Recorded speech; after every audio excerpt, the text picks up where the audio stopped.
Hello दोस्तों। आज हम कंप्यूटर साइंस के एक ऐसे कॉन्सेप्ट को समझेंगे जिसका नाम सुनते ही अक्सर स्टूडेंट्स थोड़ा सा घबरा जाते हैं। जी हाँ, मैं बात कर रही हूँ रिकर्जन की। अगर आपका भी जवाब हाँ है तो आप बिल्कुल सही जगह पर हैं। फिक्र मत कीजिए, आप अकेले नहीं हैं। ये एक ऐसा टॉपिक है जो शुरुआत में थोड़ा सा उलझा हुआ सा लग सकता है।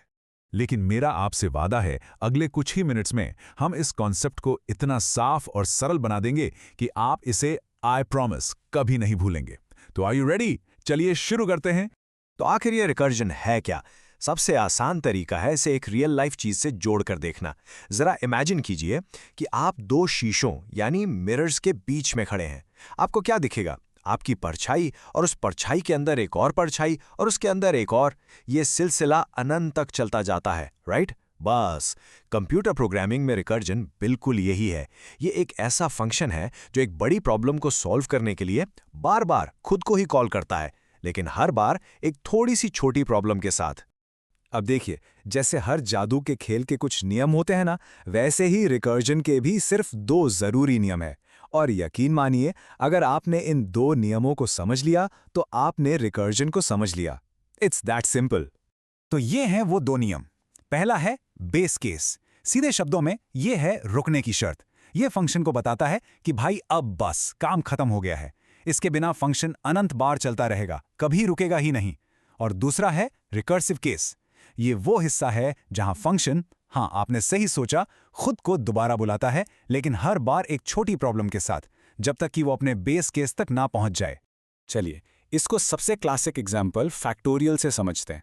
जैसे अगर हमें 4 का फैक्टोरियल निकालना है तो उसके लिए हमें पहले 3 का फैक्टोरियल पता होना जरूरी है।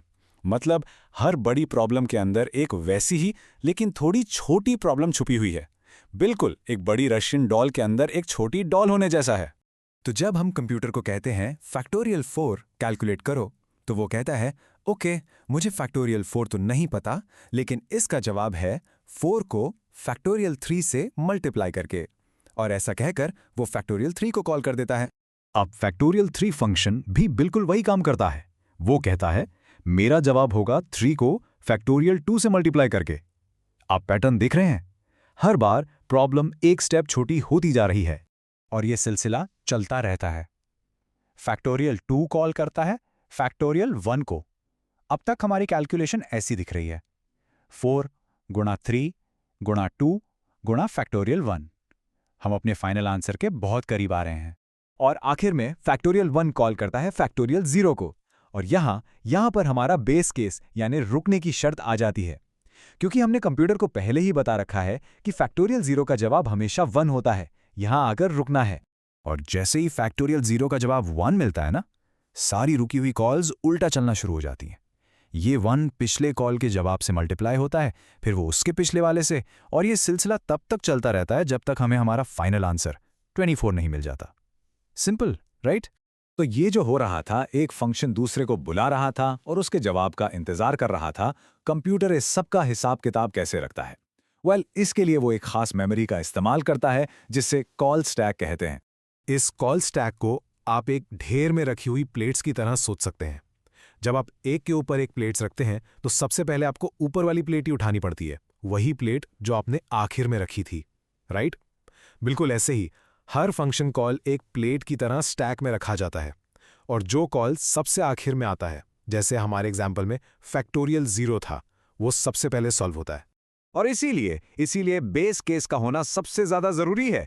अगर वो रुकने की शर्त ना हो तो फंक्शन खुद को हमेशा के लिए बुलाता रहेगा।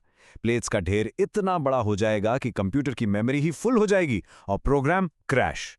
इसी को टेक्निकल भाषा में स्टैक ओवरफ्लो एरर कहते हैं। ठीक है, अब ये जानना भी जरूरी है कि हर प्रॉब्लम के लिए रिकर्जन हमेशा सबसे अच्छा तरीका नहीं होता। कुछ रिकर्सिव सॉल्यूशंस बहुत एफिशिएंट होते हैं और कुछ बहुत ही ज्यादा धीमे। जरा इस स्लाइड को देखिए। फैक्टोरियल निकालने में अगर नंबर n है तो स्टेप्स भी लगभग n ही लगते हैं। ये काफी तेज है। लेकिन दूसरी तरफ है फिबोनाची सीरीज का रिकर्सिव सॉल्यूशन। ये बहुत धीमा है। यहाँ हर अगले नंबर के लिए काम डबल से भी ज्यादा हो जाता है, क्योंकि कंप्यूटर बेचारा एक ही चीज को बार बार कैलकुलेट करता है। एक छोटा सा नंबर बढ़ाने पर भी कंप्यूटर को अरबों कैलकुलेशंस करने पड़ सकते हैं। तो आखिर अगर रिकर्जन धीमा हो सकता है तो इसका विकल्प यानी ऑल्टरनेटिव क्या है?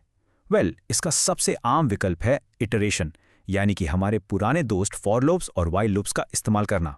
चलिए इन दोनों का एक क्विक कंपैरिजन करते हैं। देखिए, रिकर्जन का कोड अक्सर छोटा, साफ और पढ़ने में आसान लगता है, लेकिन उस कॉल स्टैक की वजह से ये मेमोरी ज़्यादा इस्तेमाल करता है और कभी-कभी धीमा हो सकता है। वहीं लूप्स वाला कोड थोड़ा लंबा और कॉम्प्लेक्स हो सकता है, लेकिन वो मेमोरी कम लेता है और जनरली तेज चलता है। इसका मतलब साफ है, हमें हमेशा कोड की सुंदरता और प्रोग्राम की स्पीड के बीच एक बैलेंस बनाना पड़ता है। शायद अब आप सोच रहे होंगे कि ठीक है, समझ तो आ गया, लेकिन ये सब आखिर काम कहाँ आता है? आपको शायद हैरानी होगी ये जानकर कि रिकर्जन आपके आसपास डिजिटल दुनिया में हर जगह है। आपके कंप्यूटर का फाइल सिस्टम सोचिए, एक फोल्डर के अंदर दूसरा फोल्डर, उसके अंदर तीसरा, ये एक नेचुरल रिकर्सिव स्ट्रक्चर है। इसी तरह डेटा को सुपर फास्ट तरीके से सॉर्ट करने वाले एल्गोरिदम्स जैसे कि मर्ज सॉर्ट और क्विक सॉर्ट, और यहाँ तक कि सोशल मीडिया पर आपको जो फ्रेंड सजेशंस मिलते हैं, उन सब के पीछे भी रिकर्सिव लॉजिक ही काम करता है। तो अगली बार जब आप कोई फाइल सर्च करें या सोशल मीडिया स्क्रॉल करें, तो एक पल के लिए रुकिए और सोचिए, क्या आप पर्दे के पीछे काम कर रहे इस जादू यानी रिकर्जन को पहचान सकते हैं? इस सवाल के साथ हम आज की चर्चा यहीं खत्म करते हैं। मुझे उम्मीद है कि रिकर्जन अब आपके लिए एक बोझ नहीं, बल्कि एक पावरफुल और मजेदार टूल बन गया होगा।